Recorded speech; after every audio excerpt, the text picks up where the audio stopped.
This side so back with physiology question series and अभी हमने anatomy की question series देखी थी। ऐसी हमारी फिजियोलॉजी की क्वेश्चन सीरीज है जिसमें हम डिस्कस करने वाले हैं बेसिकली फिजियोलॉजी में जो फर्स्ट इंटरनल के पॉइंट ऑफ व्यू से आपके एग्जाम में इंपॉर्टेंट क्वेश्चंस बन सकते हैं, जो हमारे टाइम पे पूछे गए थे फर्स्ट इंटरनल के क्वेश्चंस। और मोस्टली क्वेश्चन मैक्सिमम क्वेश्चन इसी टाइप से आते थे। मोस्ट इंपॉर्टेंट क्वेश्चन है, आप इसको पढ़ के जाइएगा। अभी अगर न्यू स्टूडेंट आप अभी आए हैं एंड यू डोंट नो, आप जब आते हैं तो आपको पेपर आपको नहीं पता होता पेपर पैटर्न क्या होता है, किस तरह से एग्जाम्स आते हैं, किस तरह से पीयूसी फर्स्ट बीडीएस का पीयूसी का पेपर आता है। तो इस वजह से इसमें हम जो इंपॉर्टेंट क्वेश्चन हैं हम वो डिस्कस करेंगे जो हमारे टाइम पे आए थे। सो इसमें चांसेस है कि आपके भी मैक्सिमम यही क्वेश्चन रिपीट हो जाए या काफ़ी सारे क्वेश्चन ही आ सकते हैं इस वजह से। So beginning with the first question, physiology और बायोकेम का कंबाइन होता है। तो इसमें फिजियोलॉजी का हम फर्स्ट इंटरनल के क्वेश्चन देखेंगे। ये 4 क्वेश्चन ही हमको पढ़ना है। तो डिफाइन, सबसे पहला क्वेश्चन है डिफाइन, डिस्क्राइब करना है composition, mechanism of secretion, function and regulation of gastric juice. Composition, function, regulation of gastric juice. So what will the composition of gastric juice. Gastric juice जो हमारा स्टमक में जो gastric juice बनता है उसका composition क्या है, उसमें 99.5% तो पानी होता है और 0.5% जो होता है उसमें सॉलिड्स होते हैं। सॉलिड बेसिकली ऑर्गेनिक और इनऑर्गेनिक सॉलिड्स होते हैं। तो composition of gastric juice 99.5% water और 0.5% जो है वो सॉलिड्स होते हैं, ऑर्गेनिक एंड इनऑर्गेनिक। अगर सीक्रेशन ऑफ गैस्ट्रिक जूस जो है वो कॉम्प्लेक्स प्रोसेस होता है जो रेगुलेट होता है by the number of hormones and the nerves. अब गैस्ट्रिक जूस का सीक्रेशन जो है, mechanism of gastric juice secretion को हम इस तरह से देख सकते हैं। सबसे पहले क्या होता है बेसिकली गैस्ट्रिक जूस, तो गैस्ट्रिक जूस का सीक्रेशन कैसा होता है, उसका जो मैकेनिज्म है ना पूरा सीक्रेशन का, तो हम वो देखेंगे। तो उसको 2 फेजेस में डिवाइड करते हैं। मोस्टली हम 2 फेजेस में डिवाइड करेंगे, सिफाइलिक एंड गैस्ट्रिक फेज। तो सिफाइलिक फेज क्या होता है, सिफाइलिक फेज तो है first stage of gastric juice secretion है। और इसमें क्या होता है, site of the triggered by the smell, sight और taste of the food. It is mediated by the vagus nerve which sends the signal to the stomach to begin the secretion. इसमें basically cephalic phase में क्या होगा, like आप food को खाने को आप देखेंगे तो आपको आपको मतलब बेसिकली देखने से आप खाना को देखेंगे, आपको उसकी स्मेल आएगी, आपको उसका टेस्ट आएगा। तो इससे क्या होगा, आपका गैस्ट्रिक जूस बनने लगा है। हम देखते हैं ना जब हमारा सलाइवा बनने लगता है, जब आप कोई टेस्टी चीज़ देखते हो तो आपने जो खाने की चीज़ देखी, तो खाने की चीज़ देखने से, साइट से, उसकी टेस्ट से, उसकी स्मेल से आपके अंदर आपके बॉडी में गैस्ट्रिक जूस का प्रोडक्शन होगा। तो ये वाला जो है वो सिफाइलिक स्टेज है। और ये बेसिकली किससे मीडिएट होता है, इट इज़ बेसिकली ये रेगुलेट होता है बाय द वेगस नर्व, जो 10th क्रेनियल नर्व है हमारी। तो it is mediated by the vagus nerve, जो सिग्नल करते हैं स्टमक को, सिग्नल भेजते हैं कि जाओ जाके गैस्ट्रिक जूस बनाओ। तो गैस्ट्रिक जूस बनाता है स्टमक। फिर उसके बाद अपना हमारा आता है गैस्ट्रिक फेज। गैस्ट्रिक फेज में क्या होता है, ये फेज जो है ट्रिगर्ड होता है by the presence of food in the stomach. अब स्टमक में जो फूड है उसकी उससे ट्रिगर होता है। बेसिकली क्या होता है, स्टमक जो है वो सीक्रेट रिलीज करेगा हार्मोन गैस्ट्रिन। स्टमक है गैस्ट्रिन प्रोड्यूस करेगा और जो गैस्ट्रिन इंटर्न क्या करता है, स्टिमुलेट करता है पैराइटल सेल्स को स्टमक में। स्टमक में हमने को पता है ना, पैराइटल सेल्स होती है, ऑक्जेंटिक सेल्स होती है। तो पैराइटल सेल को स्टिमुलेट करता है स्टमक की लाइनिंग को कि HCl बनाओ। अब गैस्ट्रिन बना, गैस्ट्रिन ने सिग्नल दिया, मतलब स्टिमुलेशन दिया पैराइटल सेल को कि तुम HCl बनाओ। उसने HCl बनाया। HCl है क्या करेगा, HCl एक एसिडिक एनवायरनमेंट करेगा स्टमक में, जो बेसिकली फूड का डाइजेशन। अब एक बार फूड आ गया तो सिफाइलिक गैस्ट्रिक फेज में क्या होगा, लाइक आपने स्टमक आपने खाना लिया। सिफाइलिक फेज में क्या हुआ, आपको खाने के लिए वो कि आप खाना अंदर जाएगा उसमें, क्योंकि आपको आपका लाइक वो ऐसा स्टिमुलेशन हुआ आपकी साइट से, स्मेल से, उसके टेस्ट से, कि मतलब लीगस ने स्टिमुलेट किया कि आप खाना जाओ, आपके बॉडी में गैस्ट्रिक जूस बने कि खाना आ रहा है। आपने खाना खाया, खाना जब आपके स्टमक में पहुंचा, once the food is reach to your stomach, तो वहाँ पर क्या होगा, जो गैस्ट्रिन स्टमक में गैस्ट्रिन प्रोड्यूस करेगा, जो पैराइटल सेल को सिग्नल देगा कि तुम जो है HCl बनाओ। और HCl से इस फूड का डाइजेशन होगा, जो एसिड इन्वायरमेंट प्रोड्यूस करते हैं ताकि फूड का हमारा डाइजेशन हो सके। फिर आता है इंटेस्टाइनल फेज। इंटेस्टाइनल फेज में क्या होता है, इस फेज में this phase is triggered by the presence of chyme. जो पार्शियली डाइजेस्टेड फूड है वो बनता है, digested food in the small intestine. ये hormone is release by the duodenum. तो this phase is triggered by the presence of chyme, partially digested food, और hormone secretin is release by the duodenum. Small intestine का part है duodenum, jejunum, ileum. तो duodenum जो है वो हमारा produce करता है सीक्रेटिन। जो सीक्रेटिन जो है एक तरह से काइम पे एक्ट करता है। अभी अपने स्टमक से जो खाना निकला वो पार्शियली डाइजेस्टेड, पूरा डाइजेस्ट नहीं हुआ है, अब वो स्मॉल इंटेस्टाइन में जाएगा। तो ये पार्शियली डाइजेस्टेड जो काइम है उस पर क्या ऐड करता है, उस पर ऐड करेगा हार्मोन सीक्रेटिन। और सीक्रेटिन कौन प्रोड्यूस करता है, duodenum. So it acts duodenum act on the chyme partially digested food and जो सिग्नल करता है स्टमक को कि तुम HCl मत बनाओ, कि अब तुम्हारा HCl बनाने का काम हो गया, तुमने फूड को डाइजेशन के लिए जो करना था अब तुमने कर लिया, अब तुमको HCl नहीं बनाने की जरूरत है। और तुम क्या जो and to start secreting bicarbonate ion. अब जो तुम्हारे अपने काम के लिए एसिडिटी प्रोडक्ट ठीक है, पर अब जो इतनी सारी एसिडिटी हो गई अब उसको न्यूट्रलाइज करना भी जरूरी है। तो उसको न्यूट्रलाइज करने के लिए अब तुम क्या बनाओ, बाइकार्बोनेट आयन, ताकि बाइकार्बोनेट से जो एसिडिटी हुई थी वो न्यूट्रलाइज हो सके, बेसिक एक्शन होगा तो वो न्यूट्रलाइज हो सके एसिडिटी। तो ये हार्मोन फिर क्या होता है, ये जो द हार्मोन कॉलिसिस्टोकाइनिन जो है वो भी रिलीज होता है ड्यूडेनम से, सीक्रेटिन रिलीज होता है ना, वैसे ही कॉलिसिस्टोकाइनिन भी रिलीज होता है। तो वो क्या करता है, stimulate the release of digestive enzymes from the pancreas and bile. और जो कॉलिसिस्टोकाइनिन है वो भी स्टिमुलेट करता है लिवर से कि, और पेनक्रियाज से कि, बाइल से तो लिवर से तो बाइल आ जाएगा, और बाकी डाइजेस्टिव एंजाइम्स हमको पेनक्रियाज आ रहे हैं। तो ये इंटेस्टाइनल फेज में कौन सा हार्मोन इंपॉर्टेंट है, सीक्रेटिन है और कॉलिसिस्टोकाइनिन है। ठीक है, तो उसके बाद हमारे पास आता है अदर जैसे हार्मोनल कंट्रोल। तो हार्मोनल कंट्रोल में क्या होगा कि गैस्ट्रिन, सीक्रेटिन और ये कॉलिसिस्टोकाइनिन ये मेन हार्मोन्स है जो हमने सीक्रेशन कर रहे हैं, गैस्ट्रिन कंट्रोल करें। देख लिया आपने, स्टमक में तो हमारा गैस्ट्रिन कंट्रोल हो रहा था, उसके बाद हम स्मॉल इंटेस्टाइन में पहुंचे तो सीक्रेटिन आया। सीक्रेटिन ने बेसिकली सिग्नल दिया कि HCl मत बनाओ और बाइकार्बोनेट से न्यूट्रलाइज करो उसको। फिर उसके बाद सीक्रेटिन के अलावा कॉलिसिस्टोकाइनिन स्टिमुलेट किया कि पेनक्रियाज जो है वो अपने और एंजाइम प्रोड्यूस करो, एंड ऑल्सो द लिवर जो है वो बाइल प्रोड्यूस करो। ठीक है, तो ये सब रिएक्शंस था। गैस्ट्रिन ने स्टिमुलेट किया HCl प्रोडक्शन करना, एंड पेप्सिनोजन, सीक्रेटिन ने प्रोडक्शन किया कि बाइकार्बोनेट प्रोड्यूस करो, कॉलिसिस्टोकाइनिन ने कहा कि रिलीज ऑफ एंजाइम्स करो। ठीक है, तो ये सब हो गए हार्मोनल एक्शन। उसके बाद आते हैं next function of gastric juice. Gastric juice का फंक्शन क्या है, तो गैस्ट्रिक जूस के डिफरेंट फंक्शन है। तो डाइजेस्टिव फंक्शन क्या है, अब जो गैस्ट्रिक जूस बना बेसिकली स्टमक का डाइजेशन में ही तो हेल्प कर रहा है वो हमारे, क्यों कर रहा है, क्योंकि खाना जो आपने खाया है उसको डाइजेस्ट में हेल्प करता है गैस्ट्रिक जूस। तो डाइजेस्टिव फंक्शन होता है। डाइजेस्टिव फंक्शन में भी क्या होता है, बेसिकली एक पूरा जो गैस्ट्रिक जूस है ना, तो अब खाना आप खा रहे हो तो खाने में ऐसा तो नहीं आपका केवल फैट है, केवल प्रोटीन है, केवल शुगर है, ऐसा तो नहीं है। डिफरेंट टाइप की चीज़ें होती है, प्रोटीन्स भी है, फैट्स भी, अलग अलग चीज़ें हैं। तो उसमें क्या होता है, सबसे पहले प्रोटियोलाइटिक एंजाइम मतलब क्या करते हैं पूरा गैस्ट्रिक जूस में, लाइक सोचो गैस्ट्रिक जूस एक बोलते हैं ना आप, एक रामबाण इलाज है आपका, लाइक उसमें एक ऐसा नहीं है कि एक ही तत्व है, उसके अंदर अलग अलग तत्व प्रेजेंट है। तो that what I am saying कि डाइजेस्टिव जूस में अलग अलग एंजाइम्स प्रेजेंट है, प्रोटियोलाइटिक एंजाइम। और प्रोटियोलाइटिक एंजाइम जैसे पेप्सिन हो गए, रेनिन हो गए, तो ये क्या करते हैं, प्रोटीन का डाइजेशन करते हैं, प्रोटीन को ब्रेक डाउन करते हैं। पेप्सिन हो गया, रेनिन हो गया। लाइपोलाइटिक एंजाइम जैसे लिपिड्स को ब्रेक डाउन करते हैं, जैसे गैस्ट्रिक लाइपेज। अदर एंजाइम होता है, अदर एंजाइम जैसे जिलेटिनेज हो गया, यूरेज हो गया, गैस्ट्रिक अमाइलेज हो गया। जिलेटिनेज हो गया, यूरेज हो गया, and the gastric amylase. So these are the other enzymes.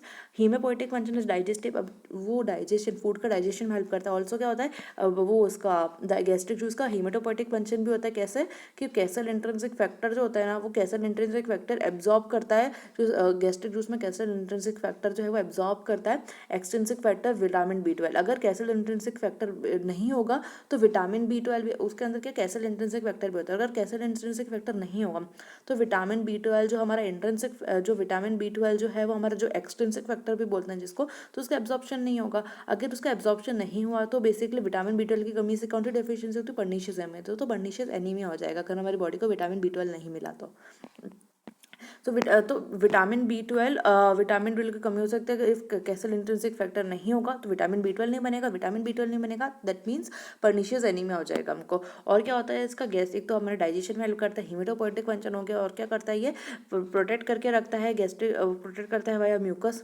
Stomach जो है बेसिकली स्टमक और गैस्ट्रिक फंक्शन, गैस्ट्रिक जूस की हम बात कर रहे हैं, हम साथ स्टमक की भी बात कर रहे हैं। तो स्टमक जो है और हमारा प्रोटेक्टिव फंक्शन होता है, जैसे म्यूकस सिक्रेशन करता है, लाइक स्टमक की जो लाइनिंग है, अब गैस्ट्रिक जो मतलब जो एसिडिटी HCl से जो एसिडिटी होगी उसको मतलब स्टमक की वॉल्स को प्रोटेक्ट भी तो ना, लाइक आपकी बॉडी में स्टमक ने पूरा HCl कॉज कर दिया तो उससे पूरी बॉडी डिग्रेड हो जाएगी बना, तो वो जो है स्टमक की लाइनिंग को प्रोटेक्ट करके रखता है, क्योंकि वहाँ म्यूकस भी बनता है। इस वजह से HCl भले ही बन रहा है लेकिन हमारे अंदर वाली चीज़ें तो सेफ है because of the mucus. HCl क्या करता है, HCl जो है वो बैक्टीरियोसाइडल होता है। पेप्सिनोजन का एक्टिवेट, पेप्सिन जो प्रोटीन को ब्रेक डाउन करते हैं, पेप्सिनोजन को एक्टिवेट करते हैं इनटू पेप्सिन, और प्रोवाइड करता है एसिडिक मीडियम ताकि हार्मोनल एक्शन करें। तो हार्मोनल एक्शन के लिए मोस्टली एसिडिक मीडियम रिक्वायर्ड होता है, तो वो एसिडिक मीडियम भी प्रोवाइड करता है ताकि हार्मोनल एक्शन हो सके। अब देखते हैं regulation of gastric juice secretion. तो गैस्ट्रिक जूस जो है उसका रेगुलेशन कैसे होता है, मतलब कैसे हो रहा है गैस्ट्रिक जूस जो है, मतलब गैस्ट्रिक जूस हमारी बॉडी में सिंथेसिस हो रहा है। गैस्ट्रिक जूस हमने देख लिया स्टमक में प्रेजेंट होता है और वो मतलब अलग अलग चीज़ें करता है, जैसे डाइजेशन करता है और ये सब। लेकिन गैस्ट्रिक जूस भी उसका कैसे सीक्रेट हो रहा है स्टमक में, तो गैस्ट्रिक जूस भी कैसे सीक्रेट हो रहा है उसका भी मैकेनिज्म हमको पढ़ना है। तो regulation of gastric juice secretion जो है वो कॉम्प्लेक्स प्रोसेस है, इसमें दोनों टाइप के हार्मोन्स और नर्व्स आते हैं। इसमें से कुछ some of the key regulators कौन कौन से हैं इसके, some of the key regulators are basically gastrin. Gastrin एक हार्मोन है जो प्रोड्यूस करता है जी सेल्स, गैस्ट्रिन। अब इसमें कौन कौन से रेगुलेटर्स है, जैसे गैस्ट्रिन, गैस्ट्रिन हमने बोला था स्टमक में गैस्ट्रिन हार्मोन जो है वो इंपॉर्टेंट रोल है प्ले करता है गैस्ट्रिक जूस में। तो gastrin is a hormone produce by the G cells in the stomach. वो क्या करता है, पैराइटल सेल को स्टिमुलेट करता है कि HCl बनाए, और चीफ सेल्स को प्रोड्यूस करता है कि पेप्सिनोजन बनाए। गैस्ट्रिन ऑल्सो इन्वॉल्व करता है गैस्ट्रिक मोटिलिटी में। उसके बाद आता है हिस्टामाइन। हिस्टामाइन को जो है produce by the enterochromaffin cell like cells in the stomach. वो ऑल्सो स्टिमुलेट करता है पैराइटल सेल ताकि वो HCl बनाए। Histamine also stimulate the parietal cell ताकि वो HCl प्रोड्यूस करे। उसके बाद आता है acetyl choline. Acetylcholine neurotransmitter है जो वेगस नर्व से प्रोड्यूस होता है। वो स्टिमुलेट करता है पैराइटल सेल को कि HCl बना और चीफ सेल को कि पेप्सिनोजन बना। सीक्रेटिन, सीक्रेटिन जो है हमारा पता है ड्यूडेनम से हमने पढ़ा था अभी, और वो बतू पार्शियली डाइजेस्टेड काइम्पैट करता है और वो स्टिमुलेट करता है स्टमक को कि अब वो HCl का सीक्रेशन बंद कर दे और बाइकार्बोनेट का सीक्रेशन बना, ताकि जो एसिडिटी है वो न्यूट्रलाइज हो सके। Somatostatin, somatostatin basically growth hormone जो इनिबिटिंग हार्मोन है, तो वो क्या करता है, produce by the D cells in the stomach. वो इनिबिट करता है gastrin, histamine and then reducing the acid secretion. Cholecystokinin, cholecystokinin भी हमने ड्यूडेनम प्रोड्यूस करता है। तो बेसिकली ये response to fat and protein in the chyme, वो क्या करता है गैस्ट्रिक एम्प्टिंग करता है, empty and stimulate the release of pancreatic enzyme, और ऑल्सो क्या करता है वो बाइल जो है लिवर को स्टिमुलेट करता है ताकि वो बाइल सीक्रेट करे। उसके अलावा प्रोस्टाग्लैंडिन्स ये भी स्टिमुलेट करते हैं। प्रोस्टाग्लैंडिन्स हार्मोन लाइक सब्सटेंस होते हैं जो प्रोड्यूस करते हैं स्टमक और ड्यूडेनम से। उनका anti inflammatory and cytoprotective action होता है जो रेगुलेट करता है एसिड एंड सिक्रेशन। ऑल जितने भी हार्मोन्स और नर्व्स हैं ये रेगुलेट करते हैं गैस्ट्रिक जूस का सिक्रेशन एक कोऑर्डिनेटेड मैनर में, एंश्योरिंग दैट कोई भी proper appropriate amount of acid और एंजाइम जो है वो प्रोड्यूस हो to digest the food we eat. ठीक है, so that is the basically with respect to the composition, mechanism, secretion, regulation of the gastric juice. बहुत सिंपल क्वेश्चन है। I think physiology तो आपको साथ के साथ ही याद हो रही होगी, आपको लाइक स्पेसिफिकली कोई नाम रटने की भी जरूरत नहीं पड़ रही होगी। फिजियोलॉजी बहुत सिंपल है, बस आपको एक कोई थोड़ा सा देखना होता है कि बेसिकली उसमें क्या क्या है। Physiology that's one of the very easy subject. So लेकिन आई एम सेइंग ईजी तो इसका मतलब ये नहीं है आप उसको बिल्कुल ही लीव कर दे। अगर आप उसको बिल्कुल ही लीव कर देते हैं, जैसे बहुत सारा होता है हमारे टाइम में भी स्टूडेंट्स के साथ होता था, लाइक अगर आप फिजियोलॉजी पर मतलब फिजियोलॉजी आपको ईजी लगती है इस वजह से आप उस पर फोकस नहीं करते, आप उसको लीव कर देते हैं। But when the questions come in the exam you are gonna totally blank, क्योंकि आपको लाइक एक बार लिखने के लिए आपको उसका पता होना चाहिए, आपको उसका रीड करा हुआ होना चाहिए, तभी आप एग्जाम में कुछ लिख सकते हैं। बने एट दैट माइंड आपका माइंड बिल्कुल फिजल रहता है, हम कुछ भी नहीं लिख पाते हैं। That's why reading is very important. Physiology is also important to read, just like you are reading anatomy, you are focusing on the anatomy, DH and all the DM and all every subject you have the biochemistry every subject, physiology पे आप उतना focus कीजिएगा। and now back to the topic। First question हमने देख लिया। First question के बाद अब आता है सेकंड क्वेश्चन। सेकंड क्वेश्चन जैसे क्या है हमारा सेकंड क्वेश्चन, एक्सप्लेन इंट्रिंसिक और extrinsic factor mechanism of blood clotting. अब ब्लड क्लॉट हो रहा है, ब्लड क्लॉट का इंट्रिंसिक और एक्सट्रिंसिक मैकेनिज्म समझाना है हमको। So blood form clotting of blood, इसका हमको इंट्रिंसिक एंड एक्सट्रिंसिक मैकेनिज्म देखना, तो सीखना इंट्रिंसिक एंड एक्सट्रिंसिक मैकेनिज्म। तो सबसे पहले तो हम ये वाला मैंने पाथवे लिखा हुआ है, पर सबसे पहले हम क्या करेंगे, सबसे पहले हम डेफिनेशन देखेंगे इंट्रिंसिक और extrinsic way, intrinsic and extrinsic mechanism of blood clotting. Blood जो क्लॉट हो रहा है हमारी बॉडी में वो कैसे हो रहा है, उसका इंट्रिंसिक और एक्सट्रिंसिक का मतलब क्या है, क्या क्या होता है उसके अंदर। सो ब्लड क्लॉटिंग जो है उसको कोएगुलेशन भी बोलते हैं। आपको ब्लड जैसे आप खून आया आपका बंद हो गया तो वही कोएगुलेशन है जिसको ब्लड क्लॉटिंग बोलते हैं हम। ये कॉम्प्लेक्स प्रोसेस है और help to stop the bleeding and prevent the blood loss. ये ब्लीडिंग स्टॉप करने में हेल्पफुल होता है और ताकि ब्लड लॉस जो है ब्लड लॉस भी प्रिवेंट कर सके हम। ब्लड क्लॉटिंग को हम डिवाइड कर सकते हैं टू मेन पाथवे में। Blood clotting can be divided into two main pathway. एक तो इंट्रिंसिक पाथवे होता है ब्लड क्लॉटिंग को प्रिवेंट करने के लिए, एक्सट्रिंसिक पाथवे होता है। इंट्रिंसिक पाथवे क्या होता है, इंट्रिंसिक पाथवे को हम क्या बोलते हैं, कॉन्टैक्ट एक्टिवेशन भी कहते हैं। इंट्रिंसिक पाथवे दो पाथवे होते हैं, intrinsic and extrinsic. Intrinsic pathway. Intrinsic pathway को हम कॉन्टैक्ट एक्टिवेशन पाथवे भी कहते हैं। ये बेसिकली एक्टिवेटेड होता है when the blood comes in contact with the foreign surface. जैसे आपका ब्लड जो है कोई फॉरेन सब्सटेंस के कॉन्टैक्ट में आ गया, जैसे डैमेज ब्लड वेसल्स या फॉरेन ऑब्जेक्ट या कुछ भी डैमेज ब्लड वेसल, आपका ब्लड एक बार ब्लड है वो किसी फॉरेन ऑब्जेक्ट के कॉन्टैक्ट में या डैमेज ब्लड वेसल के कॉन्टैक्ट में आ गया, तो इंट्रिंसिक पाथवे इनिशिएटेड होता है by the activation of the clotting factor 12। जो 12th फैक्टर है हमारा, जिसको हम हैगमैन फैक्टर भी बोलते हैं, तो 12th फैक्टर तो वो एक्टिवेट करता है क्लॉटिंग फैक्टर 11th को। तो 12th वाला फैक्टर सबसे लास्ट वाला, 13 फैक्टर्स होते हैं, तो 12th फैक्टर जो है हमारा स्टिमुलेट करता है क्लॉटिंग फैक्टर 11th को एंड क्लॉटिंग फैक्टर और also and clotting factor 8th को। एक तो 12th फैक्टर है Hageman factor which stimulate the clotting, जो बेसिकली एक्टिवेट करता है क्लॉटिंग फैक्टर 11th को एंड क्लॉटिंग फैक्टर 8th को। ये जो एक्टिवेटेड क्लॉटिंग फैक्टर है वो क्या करते हैं, वो एक्टिवेट करते हैं क्लॉटिंग फैक्टर 10th को, और क्लॉटिंग फैक्टर 10 जो है वो क्लॉटिंग फैक्टर 5th को। और final product of the intrinsic pathway जो है वो क्या आता है, प्रोथ्रोम्बिन। और प्रोथ्रोम्बिन इसमें क्या होता है, प्रोथ्रोम्बिन कन्वर्ट होता है थ्रोम्बिन में bye the presence of thromboplastin. Prothrombin is converted into thrombin by the thromboplastin. उसके अलावा एक्सट्रिंसिक पाथवे, एक्सट्रिंसिक पाथवे के में क्या होता है, मतलब आपको देखना होता है। जैसे इंट्रिंसिक पाथवे हमने देखा फॉरेन सब्सटेंस के कांटेक्ट में जब आई ब्लड वेसल्स, तो इंट्रिंसिक पाथवे इनिशिएट हो जाता है और हैगमैन फैक्टर फिर 12 से 11th 8th फिर वो कन्वर्ट होते हैं 10th और 5th में, फिर 5th में से फिर फाइनल प्रोथ्रोम्बिन बनता है, प्रोथ्रोम्बिन में कन्वर्ट हो जाता है and then ultimately thromboplastin. Extrinsic pathway में क्या होता है, एक्सट्रिंसिक पाथवे को हम सबसे पहले टिश्यू फैक्टर पाथवे भी बोलते हैं। इंट्रिंसिक को क्या बोलते हैं, कॉन्टैक्ट एक्टिवेशन पाथवे। याद रखिएगा, इंट्रिंसिक को कॉन्टैक्ट एक्टिवेशन पाथवे और एक्सट्रिंसिक को टिश्यू पाथवे भी बोलते हैं। एक्सट्रिंसिक पाथवे एक्टिवेटेड होता है by the release of tissue factor from the damage cell. अगर आपकी कोई सेल्स वगैरह डैमेज है तो टिश्यू फैक्टर रिलीज होगा, और टिश्यू फैक्टर क्या करेगा, टिश्यू फैक्टर एक्टिवेट करेगा आपके बेसिकली 8th फैक्टर को, तो विच इन टर्न एक्टिवेट करेगा क्लॉटिंग फैक्टर 10th को, 10th के बाद वो क्लॉटिंग फैक्टर 5th को। The final product of the extrinsic pathway भी वापस प्रोथ्रोम्बिन, इसमें भी बनना तो प्रोथ्रोम्बिन या प्रोथ्रोम्बिन बनेगा जो थ्रोम्बिन में कन्वर्ट होगा और bye the presence of the thromboplastin ये होगा। और दोनों इंट्रिंसिक और एक्सट्रिंसिक पाथवे जो है उनसे activation of lead to the activation of the clotting factors and ultimately उससे क्या बनता है, थ्रोम्बिन बनेगा जो कन्वर्ट करेगा, बेसिकली थ्रोम्बिन बनेगा वो फाइब्रिनोजन, जो क्लॉटिंग के थ्रेड्स बनते हैं उनको फाइब्रिन में कन्वर्ट करता है, जो इनएक्टिवेटेड होते हैं उनको फाइब्रिन में कन्वर्ट होता है। तो फाइब्रिन जो है वो बेसिकली एक मैश वर्क, जैसे फाइब्रिन जो होता है ना आपके जाल, एक आपके धीरे धीरे पतले पतले जाले आपके जैसे आप पे लग गया, आपने उसको सिलाई करते हैं ना बेसिकली, तो वैसे ही काम करता है, स्टिचिंग का काम कर रहा है आपका। तो जो फाइब्रिन जो है एक बेसिकली एक एक धागा जोड़ के उस पर सिल रहे हैं आप, लाइक वो समझ लीजिए। जो फाइब्रिन जो है फॉर्म्स मैश, एक जाला टाइप का बना लेता है दैट ट्रैप्स द प्लेटलेट। अब वो वहाँ पे मैश वर्क कर लिया उसने, अब जो प्लेटलेट्स वगैरह कुछ भी हैं तो बाहर जो आ रही है ना, तो वो प्लेटलेट्स को ट्रैप कर लेता है कि प्लेटलेट्स वहीं रुक जाती हैं एंड आरबीसी और आरबीज प्लेटलेट्स वगैरह जैसे वो जा रही हो तो उनको वहीं ट्रैप कर लेगा, जिसकी वजह से वहाँ पे क्या बन जाएगा, वहाँ पे क्लॉट बन जाएगा और वो स्टॉप कर देगा ब्लीडिंग को।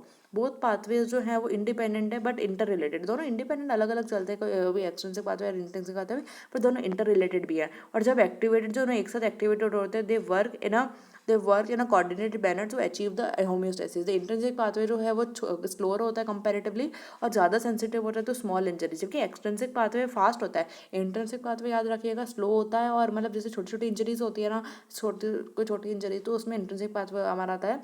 और एक्सट्रिंसिक पाथवे जो होता है वो थोड़ा लंबा चलता है, एक्सट्रिंसिक पाथवे जो है मतलब थोड़ा फास्टर होता है बट वो सेंसिटिव होता है तो small injuries, so but less sensitive to the small injuries. मतलब ज़्यादा अगर आपकी स्मॉल इंजरी थी उसके केस में आपके इंट्रिंसिक पाथवे होगा, एंड अगर थोड़ी सी स्लाइट इंजरी है मतलब स्मॉल इंजरी के केस में इट इज़ कंपैरेटिवली जो एक्सट्रिंसिक पाथवे है वो लेस एक्टिव है और एक्सट्रिंसिक पाथवे कंपैरेटिवली फास्टर होता है। तो आफ्टर दैट इसी में हमारा आता है कि जो पाथवे हमको इस डिटेल में देखना होता है, एग्जाम में डिटेल में देखना होता है, तो एक्सट्रिंसिक पाथवे और इंट्रिंसिक पाथवे मैंने सेपरेटली लिख रखा है आपके लिए। तो फैक्टर थर्ड एक्सट्रिंसिक पाथवे में क्या होता है, जैसे फैक्टर थर्ड जो हमारा टिश्यू फैक्टर है वो क्या करता है, फैक्टर 10th को कन्वर्ट करता है 11 फैक्टर 10th एक्टिवेटेड। अभी फैक्टर जो है फैक्टर 7 वाया फैक्टर 7 फैक्टर 10 जो है वो कन्वर्ट हो रहा है एक्टिवेटेड फैक्टर 10th में। एक्टिवेटेड फैक्टर 10th जो है वो बेसिकली कन्वर्ट होता है prothrombin activated via factor 5th and phospholipid में। अब फैक्टर 10th जो है वो एक्टिवेटेड हो गया, अब वो फैक्टर 10th जो है एक्टिवेटेड फैक्टर 10th वो फैक्टर 5th से और फॉस्फोलिपिड से कन्वर्ट होता है प्रोथ्रोम्बिन एक्टिवेटर में। ठीक है, आइए इतना स्टेप हुआ और प्रोथ्रोम्बिन एक्टिवेटर बन गया। तो प्रोथ्रोम्बिन एक्टिवेटर क्या करता है, बस एक बार हमारे पास प्रोथ्रोम्बिन एक्टिवेटर बन गया ना, तो प्रोथ्रोम्बिन दोनों में फिर ये कॉमन स्टेप आता है। प्रोथ्रोम्बिन एक्टिवेटर प्रोथ्रोम्बिन को कन्वर्ट करता है via calcium into thrombin. Prothrombin activator क्या करेगा, प्रोथ्रोम्बिन को थ्रोम्बिन में कन्वर्ट करेगा वाया हेल्प ऑफ कैल्शियम। और क्या करेगा, थ्रोम्बिन बना। अब थ्रोम्बिन क्या करता है, फाइब्रिनोजन को फाइब्रिन में कन्वर्ट करता है, लेकिन ये जो फाइब्रिन बनता है भी मोनोमर होता है, और फाइब्रिन मोनोमर होता है, इसको पॉलीमराइजेशन होता है, पॉलीमराइजेशन करके फाइब्रिन का मतलब एक पूरा से वो बन जाता है। लेकिन मैं तो फाइब्रिन पॉलीमर तो बन गया, लेकिन अभी भी वो लूज है। तो इसमें लूज है तो हमारे पास क्या एक्ट करेगा, फैक्टर नंबर 13 जो फाइब्रिन स्टेबलाइजिंग फैक्टर होता है हमारा, वो एक्ट करता है। जो फाइब्रिन का जो भी थ्रेड बना है भी लूज है, उसको टाइट कर देता है, तो वो एक तरह से वर्किंग थ्रेड बन जाता है। तो ये वाला प्रोसेस होता है जो हमारे, ये तो यहाँ से प्रोथ्रोम्बिन एक्टिवेटर से तो हमारा कॉमन प्रोसेस चलता है। उससे पहले हमारा एक्सटेंसिव और इंट्रिंसिक पाथवे डिफरेंट है। इंट्रिंसिक पाथवे, एक्सट्रिंसिक पाथवे हमने देखा फैक्टर थर्ड और फैक्टर थर्ड जो है एंड फैक्टर सेवंथ जो है, फैक्टर थर्ड और सेवंथ मिलके कन्वर्ट करते हैं फैक्टर 10 को मतलब फैक्टर थर्ड और सेवंथ जो है वो फैक्टर 10 को एक्टिवेटेड कराते हैं। फैक्टर 10 एक बार एक्टिवेटेड हो गया तो उसमें फैक्टर नंबर 5 और फॉस्फोलिपिड एक्ट करता है, तो इस प्रोथ्रोम्बिन एक्टिवेटर में कन्वर्ट होता है। और इंट्रिंसिक पाथवे में क्या होता है, जो फैक्टर नंबर 12 है, जो हमारा हैगमैन फैक्टर है, वो उस पर एक्ट करते हैं kallikrein and high molecular weight kininogen. Kallikrein and high molecular weight kininogen याद करेगा इंट्रिंसिक पाथवे, तो kallikrein and high molecular weight kininogen और फैक्टर 12 ए, वो क्या करता है 12 को, अभी 12 इनएक्टिवेटेड है, और कैलिक्रेन एंड HMW किनिनोजन फैक्टर 12 को एक्टिवेटेड में कन्वर्ट करता है। अब एक्टिवेटेड हो गया एक बार फैक्टर 12, तो उस पर क्या करेगा, HMW हाई मॉलिक्यूलर वेट किनिनोजन वापस एक्ट करेगा। वो क्या करेगा बेसिकली फैक्टर 12 पे, तो वो क्या करता है, वो फैक्टर 11 को 11 ए में कन्वर्ट करा देता है। तो फैक्टर 12 ए एक्टिवेटेड हुआ, उस पर क्या करेगा, HMW किनोजन एक्ट करेगा, जो फैक्टर 11 में को एक्टिवेटेड करा देगा। एक बार फैक्टर 11 एक्टिवेटेड हो गया तो via help of factor number 7 and calcium, factor 11 activated हो गया, 12 से 11 था या 11 एक्टिवेट हो गया, तो 11 एक्टिवेटेड वाला फिर 7 ऐड करेगा एंड कैल्शियम ऐड करेगा, तो फैक्टर 10 को कन्वर्ट करेंगे 10th एक्टिवेटेड में। 10th एक्टिवेटेड हो गया तो 10th में क्या ऐड करेगा, फैक्टर नंबर 5 ऐड करेगा, फॉस्फोलिपिड एंड कैल्शियम। तो इससे 10th वाला एक्टिवेटेड जो था वो प्रोथ्रोम्बिन एक्टिवेटर में कन्वर्ट हो जाएगा, it forms the prothrombin activator. Once the prothrombin activator is form, तो कन्वर्ट करेगा बेसिकली प्रोथ्रोम्बिन को थ्रोम्बिन में। थ्रोम्बिन जो है वो फाइब्रिनोजन को फाइब्रिन में कन्वर्ट करेगा, फाइब्रिन का पॉलीमराइजेशन होगा, फाइब्रिन जो है मोनोमर था फिर पॉलीमर होगा, पॉलीमर लेकिन वो लूज था, तो उस पर फाइब्रिन स्टेबलाइजिंग फैक्टर और कैल्शियम ऐड करेगा तो वो टाइट हो जाएगा। तो I hope the pathways are clear to you. आपको ऐसा नहीं करना, आपको बहुत सिंपल है, आपको डिक्रीजिंग ऑर्डर में है ये वाला। इंट्रिंसिक वाला तो और भी बहुत सिंपल है, लाइक आपको 12th है, 12th पे HMW किनोजन एंड कैलिक्रेन, 12th एक्टिवेट हो गया, 12th एक्टिवेटेड पे वापस वो एक्ट किया तो 11th बना। 11th जो है वो इसकी हेल्प से 11th जो है HMW किनोजन से 11th एक्टिवेटेड हुआ। 11th पे क्या करेगा, 12 से आए हम 11 पे, 11 से हम जाएंगे 10 पे। अब 11 को कौन एक्टिवेट करेगा, उससे छोटा वाला, दैट इज 7th वाला, फैक्टर 7 और कैल्शियम, तो 10th बना। अब 10 के साथ कौन सा आएगा, 10 से छोटा वाला, that is factor number 5 phospholipid calcium और प्रोथ्रोम्बिन एक्टिवेटर, ये सब आ जाएंगे। ठीक है, बहुत सिंपल है। एंड एक्सटेंसिव पाथवे में हमने क्या देखा, एक्सटेंसिव पाथवे में हमने देखा फैक्टर नंबर जो 3 था वो क्या कर रहा है, 10th को एक्टिवेट कर रहा है। 10th जो है वो बेसिकली फैक्टर नंबर 10 से छोटा क्या है, हमने 10 से छोटा, 10th के बाद छोटा कौन सा है हमारा 5, तो 10th के बाद हमारा छोटा जो है वो 5 है, तो 5 काम करेगा यहाँ पे, 5 और फॉस्फोलिपिड। एंड ऑल्सो जब फैक्टर 3 से फैक्टर 10 एक्टिवेटेड हो रहा है, 10th फैक्टर एक्टिवेटेड हो रहा है, तो वहाँ पे फैक्टर नंबर 7 काम करेगा, ऐसा। I hope that's clear to you. इसके बाद बन गया ये सेम प्रोसीजर, एक बार यहाँ तक हम आ गए, उसके बाद प्रोथ्रोम्बिन एक्टिवेटर के बाद कॉमन प्रोसीजर है दोनों में, इसमें भी ऐसे चलता है इसमें भी ऐसे चलता है। I hope that's clear to you. ये वाला क्वेश्चन हमारा कंप्लीट हुआ। इसके बाद हमारे पास आता है next question, enumerate the various method of transport across the cell membrane. आप सेल मेम्ब्रेन के अक्रॉस ट्रांसपोर्ट वगैरह कैसे होता है, तो आपको मेथड्स बताने हैं, enumerate the various method to transport across the cell membrane. Cell membrane के अक्रॉस हमको कैसे ट्रांसपोर्ट देखने को मिलता है, सो डिफरेंट सेवरल मेथड्स देखने को मिलते हैं बाय विच मॉलिक्यूल्स और आयंस जो हैं वो ट्रांसपोर्ट हो जाते हैं सेल मेम्ब्रेन के थ्रू। तो various methods are seen through which molecule ions वगैरह ट्रांसपोर्ट होते हैं सेल मेम्ब्रेन से। सिंपल डिफ्यूजन क्या होता है, बेसिकली मूवमेंट ऑफ मॉलिक्यूल्स और ion from an area of high concentration. बहुत सिंपल है, सिंपल डिफ्यूजन जो है बिना किसी एनर्जी रिक्वायर्ड के हाई कंसंट्रेशन से लो कंसंट्रेशन तक मॉलिक्यूल्स का movement. So that is basically the simple diffusion. Simple diffusion the movement of molecule और आयंस या फिर फ्रॉम हाई कंसंट्रेशन से लो कंसंट्रेशन की तरफ। ये प्रोसेस में कोई एनर्जी की जरूरत नहीं होती है, जो स्पॉन्टेनियसली होता है, अपने आप ही होता है। फिर उसके अलावा आता है उसके बाद आता है हमारे पास डिफरेंट टाइप के मूवमेंट्स। तो फैसिलेटेड डिफ्यूजन। फैसिलेटेड डिफ्यूजन क्या होता है? मूवमेंट ऑफ मॉलिक्यूल और ion across the cell membrane. ये किसकी हेल्प से होता है? With the help of specific protein. Protein चाहिए होता है, इसमें प्रोटीन मॉलिक्यूल चाहिए होते हैं, कैरियर प्रोटीन चाहिए होता है, with help of specific transport protein. ये ट्रांसपोर्ट प्रोटीन जो है वो अलाउ करते हैं मॉलिक्यूल से आयन को to cross the membrane against concentration gradient के अगेंस्ट करते हैं ये। तो फिर आता है active transport. Active transport basically movement of ions और मॉलिक्यूल्स दैट रिक्वायर्ड एनर्जी। इसमें हमको एनर्जी की ज़रूरत होती है। द प्रोसेस पंप्स जो है मॉलिक्यूल्स और ions against a concentration gradient using energy from ATP. तो बेसिकली इसमें एटीपी की ज़रूरत होती है पंप के बेसिस में, पंप के थ्रू होता है। Therefore this process pumps molecule और the ion through the concentration gradient using energy from the ATP. फिर आता है ऑस्मोसिस। ऑस्मोसिस क्या होता है? ऑस्मोसिस हम वाटर मूवमेंट के लिए यूज़ करते हैं। तो osmosis is the movement of the water molecule across a selectively permeable membrane। selectively permeable membrane के across एक area of high concentration to an area, from an area of high concentration to an area of low water concentration। फिर उसके बाद आएगी endocytosis. Endocytosis एक process है by which cell membrane जो है वो सराउंड करता है and brings substances from outside the cell. Endocytosis में क्या करता है? सेल आउटसाइड द सेल से सब्सटेंसेस अंदर लाता है। तीन टाइप के एंडोसाइटोसिस होते हैं, namely phagocytosis, pinocytosis and receptor mediate endocytosis. तीन टाइप के एंडोसाइटोसिस होते हैं, कौन कौन से? Phagocytosis, pinocytosis. थ्री टाइप के endocytosis are there, phagocytosis, pinocytosis and receptor mediated endocytosis. उसके अलावा हमारे पास हम एक्सोसाइटोसिस होता है। Exocytosis is basically the process of transport of molecules out by the cell by the fusion of vesicles containing the molecules of the cell membrane. अब cell membrane के basically हमने ये तो देख लिया कि मेथड जिससे मॉलिक्यूल ट्रांसपोर्ट होते हैं।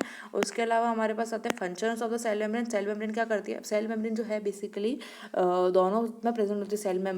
सेल मेम्ब्रेन हमारी प्लांट सेल, एनिमल सेल दोनों में प्रेजेंट होते हैं। तो सेल मेम्ब्रेन जो है, function of cell membrane is basically the protective function. Protect करके रखती है हमको सेल मेम्ब्रेन, एक प्रोटेक्ट करती है साइटोप्लाज्म के। साइटोप्लाज्म का जो बोलते हैं ना कंटेंट बिखर जाएगा अगर कुछ उसकी बाउंड्री या कुछ नहीं होगी। हम ड्राइंग बनाते हैं, ड्राइंग में भी तो कलर फिल करता है, रैंडमली तो कलर नहीं फिलता रहता है, कि उसकी आउटलाइन जरूरी है ना। तो एक प्रोटेक्टिव फंक्शन करता है सेल मेम्ब्रेन जो है, बेसिकली प्रोटेक्ट करता है साइटोप्लाज्म को एंड ऑर्गेनेली जो साइटोप्लाज्म में प्रेजेंट है। सेलेक्टिव परमेबल होती है सेल मेम्ब्रेन जो है, एक सेमी परमेबल मेम्ब्रेन की तरह एक्ट करती है, जो अलाउ करती है केवल कि कुछ ही सब्सटेंस पास कर सके through it and act as a barrier for other. की सेमी परमेबल होती है कि वो अलाउ करती है कि कुछ सब्सटेंस पास होते हैं, ऐसा नहीं है कि हर कोई आ जाए उससे, तो हर कोई सब उसको बैरियर की तरह काम करती है। एब्जॉर्प्टिव फंक्शन होता है, न्यूट्रिएंट जो है वो सेल में एब्जॉर्ब होती है थ्रू सेल मेम्ब्रेन। अब न्यूट्रिएंट सेल एब्जॉर्ब करेगी किसकी हेल्प से? सेल मेम्ब्रेन की हेल्प से करेगी। एक्सक्रीटरी फंक्शन होता है। एक्सक्रीटरी फंक्शन क्या होगा कि मेटाबोलाइट्स और अदर वेस्ट प्रोडक्ट्स जो हैं सेल के, वो एक्सक्रीट होते हैं सेल मेम्ब्रेन से। देखो एब्जॉर्ब अंदर भी वही ला रही है और बाहर भी वही ले जा रही है। कुछ अगर जैसे मान लो सेल ने खाया पिया तो उसका जो एक्सक्रीटरी सब्सटेंस होता है, एक्सक्रीटरी सब्सटेंस और मेटाबोलाइट्स और वेस्ट प्रोडक्ट्स वगैरह ये सब है, ये सब सेल मेम्ब्रेन के थ्रू ही बाहर जाते हैं। उसके अलावा एक्सचेंज ऑफ गैसेस। गैसेस जो है, गैसेस का एक्सचेंज हो जाता है। ऑक्सीजन जो है ब्लड में आती है एंड CO2 जो है वो बेसिकली सेल से लीव करती है और ब्लड में and blood through the cell membrane. Shape maintenance of the shape and size of the cell. Cell membrane जो है वो रिस्पॉन्सिबल है हमारे maintenance of the shape and the size of the cell. Cell की shape size maintain करने में भी helpful है, maintenance of the size and shape of the cell व cell membrane. So this is the functions and the basic क्या करती है cell membrane. Cell membrane various transport of cell membrane, enumerate the various methods of transport across the cell membrane। also हमारे cell membrane के transport और कैसे transport होता है cell membrane के फंक्शंस, ये हमारे बहुत इंपॉर्टेंट है। तो हमने दो क्वेश्चन एक साथ कर लिया ये वाला। तो बेसिक ये वाला जो क्वेश्चन था various method of transport of cell membrane, ये हमने देखा था और साथ में हमने ये वाला क्वेश्चन भी साथ में देख लिया। Write short note on functions of cell membrane, sulphide cell membrane का फंक्शंस वाला क्वेश्चन भी देख लिया। अब हमारे पास नेक्स्ट क्वेश्चन आता है enterohepatic circulation of the bile salt. Seeing the enterohepatic circulation of the bile salt, so here it is enterohepatic circulation of bile salt एक प्रोसेस है। इसमें बाइल सॉल्ट क्या करते हैं? रिसाइकल्ड होते हैं बॉडी से, विद इन द बॉडी। हमारी बॉडी में बाइल सॉल्ट है उसका रिसाइकलेशन होता है, रिसाइकल्ड होता है स्पेशली जब विद इन द लिवर और स्मॉल इंटेस्टाइन में। इस प्रोसेस में क्या होता है? The process of enterohepatic circulation of the bile salt, इसमें फॉलोइंग स्टेप्स आते हैं। तो क्या क्या होता है एंट्रोपेटिक सर्कुलेशन में, कौन कौन से स्टेप आते हैं, कैसे होता है, तो उसको हम देख लेते हैं। तो बाइल सॉल्ट का सबसे पहले लिवर में प्रोड्यूस होता है by conjugating primary bile acids. Bile salt कहाँ प्रोड्यूस होते हैं? लिवर में प्रोड्यूस होते हैं। ये आपको याद रखिएगा। जाएगा। तो बाइल सॉल्ट आप इसे शॉर्ट में और मिनी पॉइंट्स भी बना के याद कर सकते हैं इन सबको।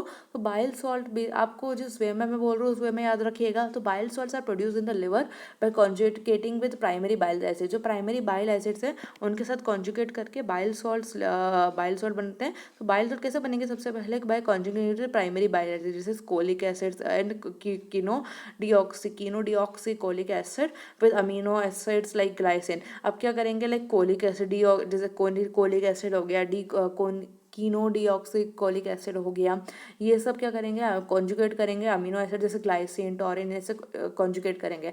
Once it conjugate the conjugated bile salt, एक बार वो बाइल सॉल्ट कॉन्जुगेट हो जाएगा एंड बाइल सॉल्ट कॉन्जुगेटेड हो जाएगा along with other bile component जैसे बाइकार्बोनेट, फॉस्फोलिपिड, इलेक्ट्रोलाइट्स, ये भी स्टोर होते हैं and then stored in the gall bladder. तो एक बार जो कॉन्जुगेटेड जो बाइल सॉल्ट है अभी कॉन्जुगेट हो गया along with other bile component जैसे बाइल कंपोनेंट, बाकी के बाइल कंपोनेंट होते हैं ना जैसे bicarbonate, phospholipid etcetera, are then stored in the gall bladder. फिर स्टोर हो जाएगा वो गॉल ब्लैडर में and then store once it got stored in the gall bladder when food जो प्रेजेंट होगा स्मॉल इंटेस्टाइन में। एक हमने पढ़ा था ना फूड स्मॉल इंटेस्टाइन में जो कोलेसिस्टोकाइनिन है वो ऐड करता है, वो क्या करता है लिवर को सीक्रेट बोलता है कि बाइल सीक्रेट करो, पेनक्रियास को बोलता है कि एंजाइम सीक्रेट करो। कोलेसिस्टोकाइनिन का भी हमने पढ़ा था गैस्ट्रिक जूस में। तो द एंजाइम कोलेसिस्टोकाइनिन जो है वो रिलीज होता है जो ट्रिगर करता है रिलीज ऑफ द बाइल, जिससे बाइल रिलीज होता है from the gall bladder. Bile जो है गॉल ब्लैडर में रिलीज होता है and into the small intestine. Bile salt जो है वो क्या करते हैं, एमल्सिफाई करते हैं फैट्स को, जिससे वो मोर एक्सेसिबल बन जाता है वो digestion and absorption by the gut. Bile salt क्या करते हैं, एक बार बाइल सॉल्ट वो ट्रिगर करेगा गॉल ब्लैडर को कि trigger the release of the bile from the gall bladder. मतलब बाइल बन गया, अब बाइल बनने के बाद क्या है वो काम नहीं आ रहा हमारे, तो वो कहाँ स्टोर होकर रखता है, गॉल ब्लैडर में स्टोर हो जाता है। जैसे स्मॉल इंटेस्टाइन ने सिग्नल दिया कोलेसिस्टोकाइनिन से कि बाइल रिलीज करो, तो रिलीज कर देता है। बाइल सॉल्ट, बाइल में जो हमारे बाइल सॉल्ट होता है वो क्या करते हैं, इमल्सिफाई करते हैं और मोर एक्सेसिबल बना देते हैं for a more accessible and making the more basically fat जो है फैट्स को इमल्सिफाई मतलब छोटे छोटे मिशल्स में कन्वर्ट कर देते हैं, जिसकी वजह से डाइजेशन और एब्जॉर्प्शन जो है वो इजीली गट हो जाता है। इस इंटेस्टाइन वगैरह आगे से इजीली एब्जॉर्ब कर पाती है उनको, वरना बहुत टफ प्रोसेस है ये, जिसके लिए मिशल्स का फॉर्मेशन हो जाता है। आफ्टर द बाइल सॉल्ट ने अपना काम कर दिया कि बाइल सॉल्ट ने उसको मिशल्स का अपना बाइल सॉल्ट ने फैट का इमल्सिफिकेशन कर दिया और उसको मिशल्स में कन्वर्ट कर दिया। वो क्या करते हैं, बाइल सॉल्ट ने काम कर दी, उसके बाद क्या कर वापस रीअब्जॉर्ब हो जाएंगे इन द इलियम, जो ड्यूडेनम, जेजुनियम और इलियम जो पार्ट है हमारा, जो इलियम आता है ड्यू टू स्मॉल इंटेस्टाइन का, वहाँ पे एब्जॉर्ब हो जाते हैं। तो last part of the small intestine by the active transport energy required होती है इसके लिए and return to the liver, और वापस लिवर में पहुंच जाते हैं बाय द पोर्टल वेन।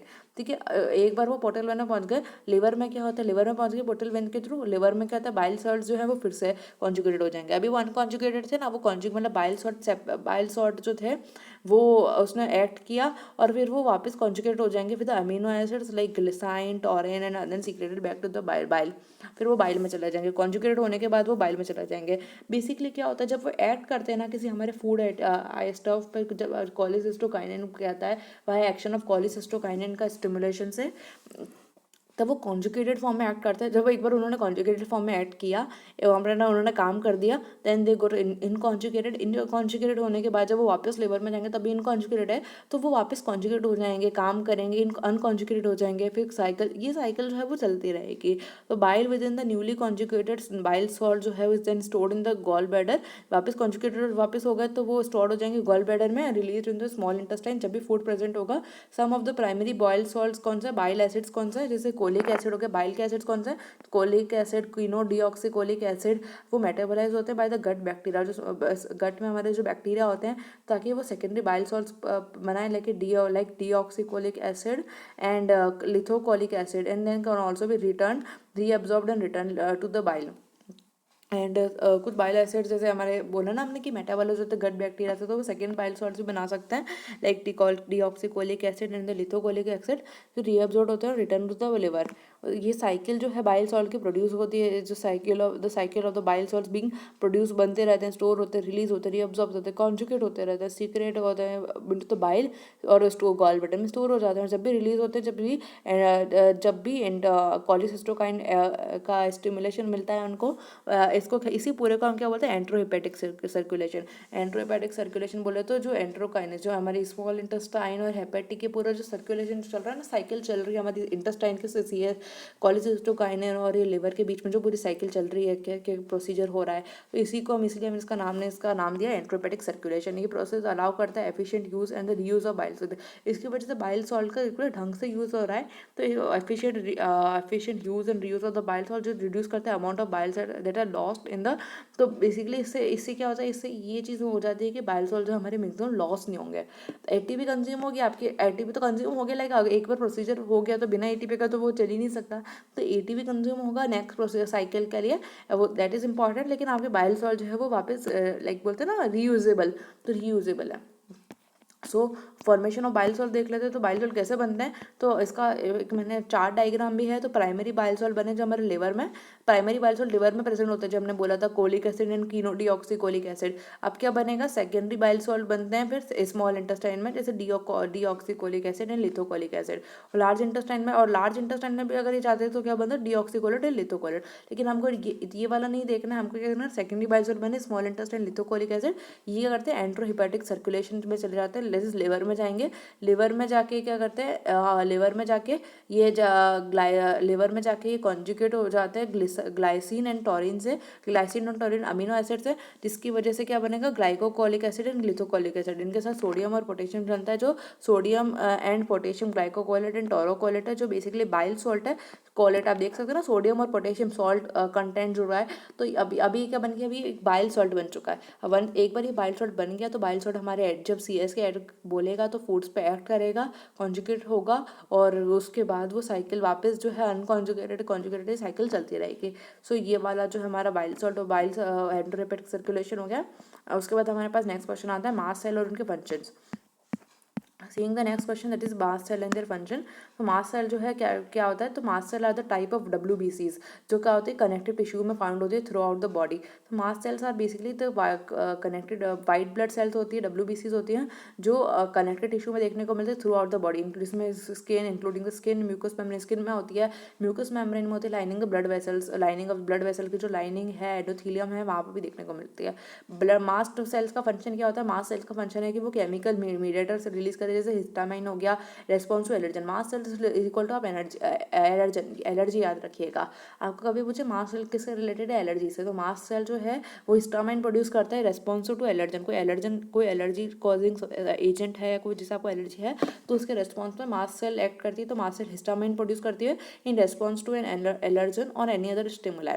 कि ये मेडिकेटर जो है बेसिकली ये कॉज करते हैं symptoms associated with an allergic reaction, जैसे ईचिंग हो गई, स्नीजिंग हो गई, सपोज किसी को पॉलन से एलर्जी है या कुछ है, तो बेसिकली अगर आपको पॉलन से एलर्जी है, तो उस केस में क्या होगा, पॉलन आपके सराउंडिंग में होते हैं, आपकी मास्ट सेल एक्टिवेट हो जाएगी, तो सीक्रेट करेगी हिस्टामाइन, जो हिस्टामाइन इन टर्न क्या करेगा, बेसिकली रिस्पॉन्स वो एक स्टिमुलेशन जनरेट करेगा, किस तरह से उसको ऐड करना है, जब भी वो एलर्जन आपको पॉलन की तरफ, जब पॉलन होगा तो उसकी तरफ कैसे एक्ट करना है उसको, जैसे उसका रेस्पॉन्स हो सकता है, चाहे आपको इचिंग आ सकती है, स्नीजिंग हो सकता है, इंक्रीज ब्लड फ्लो और अफेक्टेड एरिया आपके जो से ना आसपास इचिंग वगैरह कुछ ब्लड फ्लो उधर उस एरिया में बढ़ जाएगा, ऐसे कुछ सब चीज़ें देखने को मिलती है हमको जनरली।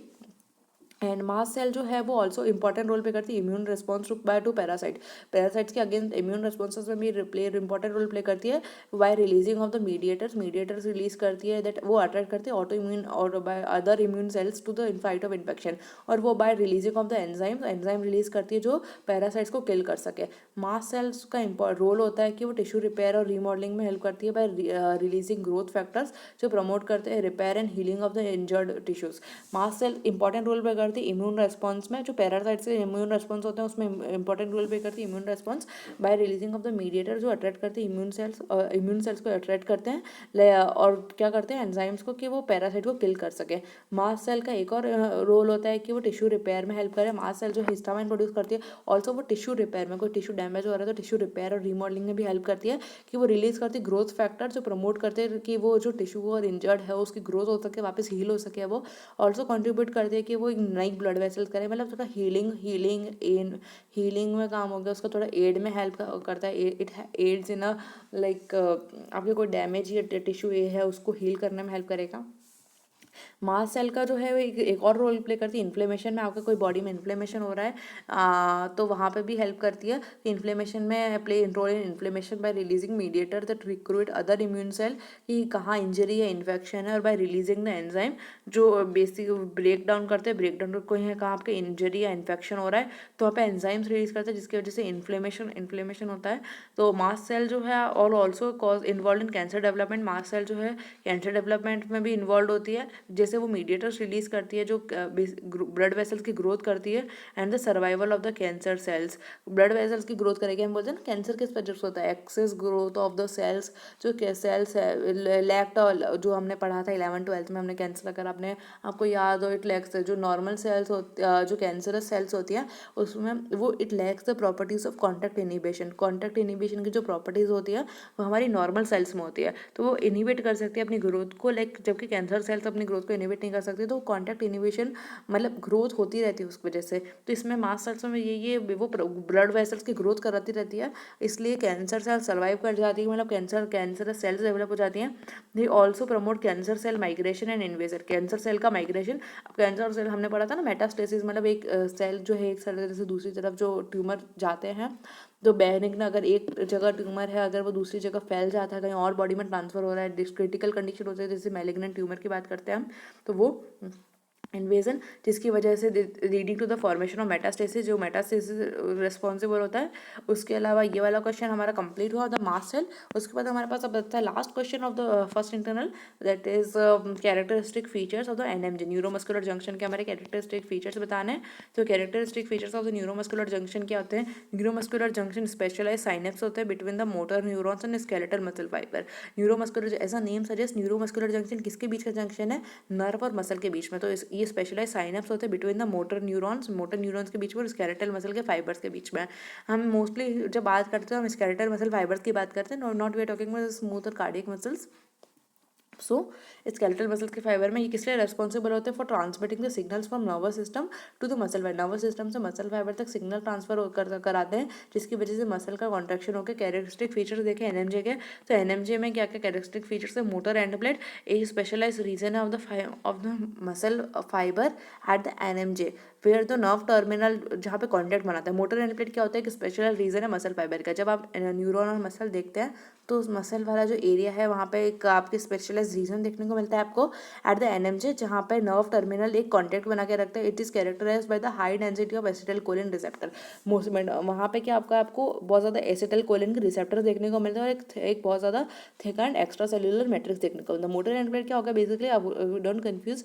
तो इट इज अ स्पेशलाइज और region of the muscle fibre. Muscle fibre का स्पेशल रीजन है एनएमजे पर, जहाँ पे नर्व और मसल का एक मतलब कॉन्टैक्ट बनता है, कॉन्टैक्ट वहाँ पे वो कॉन्टैक्ट बनाता है अपना कैरेक्टर। यहाँ पे क्या होता है आपको हाई अमाउंट में एसिटाइल कोलिन के रिसेप्टर्स देखने को मिलते हैं।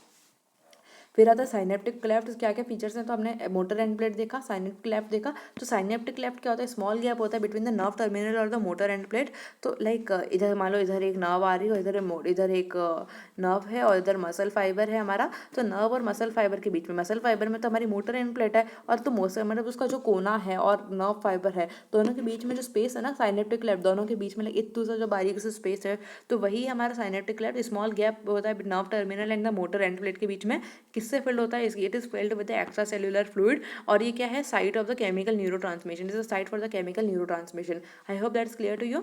उसके बाद आते हैं synaptic vesicle. Synaptic vesicle small spherical structures होते हैं जो कहाँ प्रेजेंट होते हैं? Within the nerve terminal. जो हमने नर्व एनएमजे के बीच में जो नर्व पार्ट है जो पहले है उसके साइनेप्टिक क्लेफ्ट के पहले हमारी जो नर्व है, तो नर्व आ रही है ना, तो नर्व जो है स्मॉल नर्व्स में प्रेजेंट होते हैं। नर्व जो स्मॉल स्फेरिकल स्ट्रक्चर्स हैं जो हमारे नर्व टर्मिनल में प्रेजेंट होते हैं, जो इसमें क्या करते हैं? Neurotransmitter acetyl choline. अब क्या करते हैं? ये जो नर्व है इसके अंदर क्या होगा? ये वेसिकल्स के फॉर्म में प्रेजेंट है। लाइक आपके पास कोई ना एक बैग छोटे छोटे जो बोरियां, तो छोटी बोरियों के प्रेजेंट में, तो उन बोरियों में क्या प्रेजेंट है? आपकी बोरियां जो है वो कहाँ प्रेजेंट है? बोरियां जो आपके न्यूरॉन के नर्व फाइबर के एंड में है, आ गई है। और उन बोरियों में क्या प्रेजेंट है? बोरियों के हम डिटेल देखें तो बोरियों में प्रेजेंट है एसिटाइल कोलिन। ठीक है। अब उसके अलावा और हमें क्या देखने को मिलता है? साइनेप्टोगैमिन। साइनेप्टोगैमिन दैट इज अ प्रोटीन जो रेस्पॉन्सिबल होता है एसिटाइल कोलिन का रिलीज के लिए फ्रॉम द साइनेटिक वेसिकल। अब साइनेटिक वेसिकल से हमने देख लिया कि एसिटाइल कोलिन है, लेकिन एसिटाइल कोलिन रिलीज कराने के लिए साइनेप्टोगैमिन रोल प्ले करता है, जो प्रोटीन का एक तरह से सेंसर, कैल्शियम सेंसर की तरह काम करता है। एसिटाइल कोलिन रिसेप्टर ये हमने देख लिया था कि मोटर एंड प्लेट पे प्रेजेंट होते हैं, तो मोटर एंड प्लेट पे, और इसी से एसिटाइल कोलिन जो है वो था उसके अंदर, वो निकलेगा तो बाइंड कहाँ से करेगा, ऐसा नहीं है वो हवा में बाइंड करेगा, तो वो एसिटाइल कोलिन के रिसेप्टर्स पे जाके बाइंड करेगा, तो it binds on the acetyl choline receptors, और वो ट्रिगर करता है मसल कॉन्ट्रैक्शन को ट्रिगर करता है। एंड जब then there comes a motor neuron जो नर्व सेल है, जो सिग्नल सेंड कर रही है action potential to the muscle fibre. Motor neuron जिसको हम पूरी नर्व सेल की बात कर रहे हैं, दिस नर्व सेल जो एक्शन पोटेंशियल सेंड कर रही है to the muscle fibre, leading to the release of acetyl choline from the nerve terminal. Skeletal muscle fibre जो मसल फाइबर है हमारा, जो रिसीव करता है acetyl choline and contract the response to the stimulation. और इसके अलावा हमको कुछ डिसऑर्डर देखने को मिलता है नर्व के केस में, तो हमारा नर्व एनएमजे के केस में सबसे ज़्यादा इंपॉर्टेंट क्लिनिकल एस्पेक्ट जो होता है, clinical physiology clinical aspect, myasthenia gravis आप चाहे तो 4 या 5 स्टार्स लगा सकते हैं। ये नॉर्मल आपसे पूछने ना है, आपके एग्जाम में कभी पूछ सकते हैं, आपकी क्लास में पूछ सकते हैं। ये मायस्थीनिया ग्रेविस बहुत इंपॉर्टेंट है, आपको पता होना चाहिए। तो मायस्थीनिया ग्रेविस क्या होता है, दिस इज अ डिजीज जो अफेक्ट करती है न्यूरोमस्कुलर जंक्शन को। एनएमजे से रिलेटेड अगर कोई डिजीज पूछे, डिसऑर्डर पूछे, तो आपको क्या बोलना तुरंत, मायस्थीनिया ग्रेविस एक डिसीज है जो अफेक्ट करती है हमारे न्यूरोमस्कुलर जंक्शन को। इसकी वजह से क्या होता है, मसल जो आपकी जो मसल है एनएम जो मतलब क्या होता है कि एनएमजे के उधर है, एनएमजे को अफेक्ट करती है, तो एनएमजे को अफेक्ट करती है, इससे क्या होगा, जो मसल है, मसल की वीकनेस हो जाती है, फैटिक हो जाती है, ड्यू टू एंटीबॉडीज बन जाती है that binds to and block the acetyl choline receptor. देखिए अब क्या होगा, मायस्थीनिया ग्रेविस क्या होता है, मायस्थीनिया ग्रेविस में एंटीबॉडी बन जाएगी अगेंस्ट एसिटाइल कोलिन रिसेप्टर्स। हमको पता है अब एक्शन पोटेंशियल अगर जनरेट होना है, हम ये वाला टॉपिक इसमें नहीं है, पर एक्शन पोटेंशियल हम पढ़ते हैं, तो एक्शन पोटेंशियल जब जनरेट होता है तो उसमें क्या होता है, लाइक ये पूरा जो प्रोसीजर है एनएमजे, और साथ में जब वो एसिटाइल कोलिन रिसेप्टर्स पे ऐड करता है, उसके बाद जाके एक्शन पोटेंशियल जनरेट हो जाता है। लेकिन अगर ये एक्शन मतलब अगर हमारी बॉडी में एंटीबॉडी बन गई एसिटाइल कोलिन के रिसेप्टर से, अगर एसिटाइल कोलिन के रिसेप्टर के अगेंस्ट ही एंटीबॉडी बन गई, तो वो जो एसिटाइल कोलिन हमारे जो था वेसिकल्स में, वो ऐड किस पे करेगा, तो ऐड कर ही नहीं सकते, जिसकी वजह से वो एक्शन पोटेंशियल जनरेट नहीं होगा। तो मान लो सपोज आपके पास 100 वो है 100 रिसेप्टर्स है, और आपके पास किसी मान लो 50 के अगेंस्ट 50 के लिए बन गई एंटीबॉडीज। अब बचे 50, अब 50 पे मतलब कम हो गई ना उनकी क्वांटिटी। अब आपकी बॉडी में बन तो इतना सारा रहा है जो एसिटाइल कोलिन, लेकिन वो कम पे ऐड करेगा, जिसकी वजह से क्या जो एक्शन पोटेंशियल जनरेट होना चाहिए था वो इतना नहीं जनरेट होगा, वो कम जनरेट होगा, या फिर जनरेट ही नहीं होगा, डिपेंड करता है कितने एंटीबॉडीज़ के अकॉर्डिंग, तो वो बहुत कम जनरेट होगा, जिसकी वजह से मसल जो है आपकी प्रॉपरली वर्क नहीं कर पाएगी, तो मसल्स को वीकनेस होने लगेगी, मसल थक जाएगी, जिसलिए क्या होता है इसमें मसलक्यूलर वीकनेस होगी, फैटिकनेस हो जाएंगी, तो यही हमारा मायस्थीनिया ग्रेविस होता है। बहुत इंपॉर्टेंट है, आपको मैं बोल रही हूँ फिर से, मायस्थीनिया ग्रेविस को आप चाहें तो 5 स्टार्स लगा सकते हैं, इंपॉर्टेंट है पढ़ने के लिए, क्वेश्चन आता है मायस्थीनिया ग्रेविस पे। तो myasthenia gravis overall main function क्या है एनएमजे का, कि ट्रांसमिट करता है सिग्नल को। एनएमजे बेसिकली सिग्नल का ट्रांसमिशन करता है, जैसे हमारा एनाटॉमी में हमने पढ़ा था, टीएमजे बीच में जॉइंट का काम करता है, तो यहाँ पे चलो आप जॉइंट टाइप ही समझ ली थी एनएमजे। तो सिग्नल को ट्रांसमिट करता है from the nervous system to the muscle. NMJ nervous system से मसल फाइबर को ट्रांसफर करता है सिग्नल को, इसकी वजह से मसल का कॉन्ट्रैक्शन होता है। The characteristic feature of the neuromuscular junction is the presence of acetyl choline receptors and the release of acetyl choline. There is also site जहाँ पे कुछ डिजीज देखने को मिलती है जिससे मायस्थीनिया ग्रेविस अफेक्ट करता है। सो ये वाला हमारा हो गया NMJ. So this is all with respect to the first internal के हमारे जो क्वेश्चन थे फिजियोलॉजी के, ये कंप्लीट होता है दीज 4 क्वेश्चन। ये 4 क्वेश्चन बहुत ज़्यादा इंपॉर्टेंट है। फर्स्ट ऑप्शन आपके काफ़ी सारे चांसेस है कि आपके फर्स्ट इंटरनल में ये क्वेश्चन पूछे जा सकते हैं, और बिकॉज ये बहुत इंपॉर्टेंट क्वेश्चन है, लाइक ऑलमोस्ट क्वेश्चन जो है ऑलमोस्ट सेम रहते हैं। जब हमने ये एग्जाम दिया था, तो उससे पहले भी हमने जो प्रीवियस क्वेश्चन एंड ऑल जब देखा था, तो उसमें से भी वही क्वेश्चन जो है ये रिपीट होते रहते हैं काफ़ी सारे क्वेश्चन। तो अगर आप इन क्वेश्चन को जाएंगे तो आपको ऑलमोस्ट ऐसा चांसेस है कि आपके काफ़ी सारे क्वेश्चन कवर हो जाएंगे, उसमें काफ़ी सारे कंसेप्ट आपको क्लियर हो जाएंगे। अगर आपको फिर भी इसमें कोई डाउट है या कुछ पूछना है, एनी क्वेरीज रिगार्डिंग दिस या कुछ भी, तो आप मेरे से नीचे कमेंट सेक्शन में पूछ सकते हैं। I am always there to help you. So और also there is a link, मैंने अपने इंस्टाग्राम की लिंक दे रखी है डिस्क्रिप्शन में, और मेरे अबाउट सेक्शन में भी इंस्टाग्राम हैंडल डाल रखा है मैंने, तो वहाँ से भी आप मेरे से कनेक्ट हो सकते हैं, कोई डाउट है तो पूछ सकते हैं। So bye guys, keep learning, keep studying, see you in the next video, जिसमें मैं डिस्कस करूँगी सेकंड पार्ट इसका, सेकंड इंटरनल। फर्स्ट इंटरनल का हमने देख लिया, जिसमें हम डिस्कस करेंगे सेकंड इंटरनल फिजियोलॉजी के क्वेश्चंस।